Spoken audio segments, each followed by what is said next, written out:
Hey, it's Anissa and Zach bringing you the Copper King Air Fryer. It's the quick, easy, and healthy way to make all kinds of foods without any oil. You know, what's great about this is it's one small appliance that allows you to grill, bake, roast, and like you said, fry foods without ever having to turn on the oven or the stove. And you can make a whole bunch of different stuff in here. In fact, we started off using what most people have in their freezers, frozen prepared meals. Now, we took chicken tenders straight from the freezer and threw them in here and cooked them in no time at all. And you might have to adjust the time and temperature to it.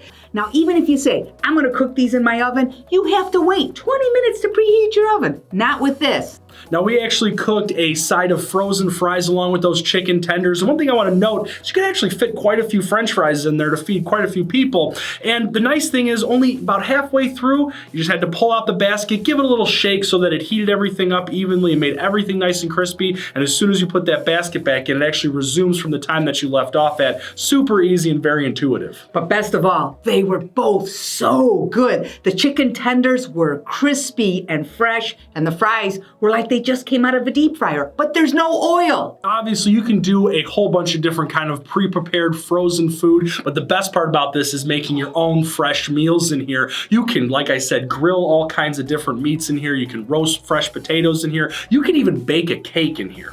Yeah, and what I love is the basket is made of non-stick ceramic coating. So cleanup is a breeze, just a little soap and water, and it's like brand new. Now, I love French fries, but I don't like the fat. So I made up a batch of my healthy French fries, just using a little bit of egg whites and seasoning. And look at these. They turned out crunchy, crispy, and oh so tasty. But here's the question.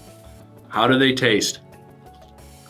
Oh my God. Well, we're gonna get to munching. Head on over to the site and grab one of these today.